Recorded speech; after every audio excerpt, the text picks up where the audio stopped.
Hey everybody, this is Ian Westerman from EssentialTennis.com, and I'm here to show you all a great drill that you can do either at home or at your local tennis court to help improve your service motion. Very often recreational tennis players put a lot of effort into their serves, but they don't get a lot out in terms of power or spin. And if that sounds like you, if it sounds like you tried really hard on your serve, but you just don't seem to get as much power or spin out of it as you think you should be, then very likely you have a rhythm problem. Your timing is not great, or you mistime different parts of your serve. You accelerate the racket at the wrong point in time, or maybe you accelerate, decelerate, and then accelerate the racket again, and everything's kind of herky-jerky, not very smooth. You have what's called a hitch in your motion. You kind of start, quick, stop, and then have to start again. Those are all things that will kill your potential with your serve, and this is a perfect drill for you if that sounds like a problem that you're having on the court. All you need to do to complete this is grab some socks. The longer the better. Here I've got some soccer socks that I just purchased at my local sporting goods store. Really, the longer the better, and you want to have 2 tennis balls in each sock. You see I've got 2 tennis balls in each of the socks here, and I just tied them together up at the top so that I have a knot at the ends, and again, trying to get these really as long as we can. If we can get them close to about the length of a tennis racket, that would be great. A little shorter than that, no big deal. So let me show you exactly what we're going to be doing with this to help improve your rhythm. Once you've got your socks with the tennis balls in them and the knot at the end, you're going to want to approach the baseline and get yourself set up just the way you normally do to get ready to serve to the other side of the court. You're going to hold the knot in your dominant hand and begin with the tennis balls at the end of the socks in your non-dominant hand, in your tossing hand. And you're going to separate your hands just like you would in a service motion. And our goal here is going to be to go through a full entire service motion with the balls and the socks moving around our body smoothly and fluidly. So it's going to look something like this. So that's one completed motion. So down, around, up, and follow through. So this is the exact same technique that I would use on a normal service motion. Obviously, I'm slowing it down a little bit. I'm also not really using my lower body the way I typically would to push up towards the ball and launch myself into the court. But really, the whole point and purpose of this drill is to work on your upper body rhythm and your upper body fluidity. So we're not going to be super concerned with what the lower body is doing right now. We're just focusing on the overall motion of your core, your shoulder, your arm, your hand. So this is working on your take back, your trophy pose, your racket drop, your turn and your extension up towards contact, and your follow through across your body. And if when you serve you typically have rhythm issues, or as I said before, you have a hitch or things get kind of out of rhythm, the first time that you try this, it's not going to be smooth.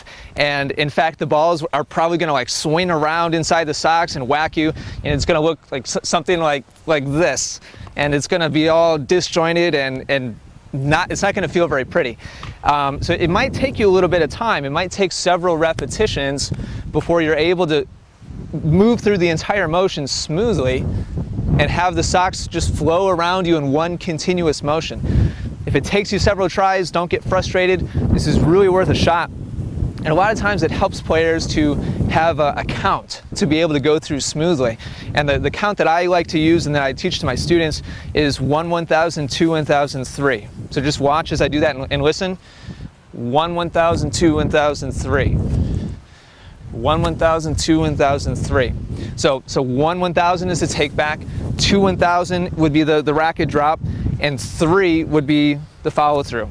1 1000, 2 1000, 3. A good serve should have rhythm to it. 1 1000, 2 1000, 3. 1 1000, 2 1000, 3. Once you become an expert using the socks to just go through nice and slow and smooth and have a continuous fluid motion with your serve while you're going slow and relaxed, you can also use the socks to start speeding your motion up and kind of check and see how your rhythm is doing. The way we're going to do that is by stepping up to the baseline, going through a full motion, and releasing the socks. We're going to let them go, and we're going to see what kind of distance we can get. And how good a rhythm you have while accelerating the socks is going to determine how much distance we get. A lot of times recreational players will attempt to speed their motion up and they lose their rhythm and their timing, and all of a sudden they're trying super hard, but they actually get less out of it because they lose that fluidity and that smoothness. They lose their rhythm and their timing. So the socks are going to be a great way to give us feedback on that and let us know how good of a job we're doing. So, oh, one thing I almost forgot. When should we accelerate? What should the rhythm and the timing of the acceleration be? Well, as you take the socks back and you get yourself set up in your trophy pose, that should all be smooth and slow and relaxed. Once the balls come around and they start to drop back behind you, which would be our racket drop, at that point in time, you want to start to accelerate your body. So rotate your core up towards contact, rotate your shoulders up towards contact, and accelerate your arm, your shoulder, and your hands up towards contact aggressively. And it's at that point in time, at full extension, that you want to release the socks and let them fly. And you should be able to get them over the net if you do a really good job. So it's going to look like this. I'll do one just slow, smooth practice one. 1,000, 2, 1,000, 3. And this one I'm going to accelerate and let go.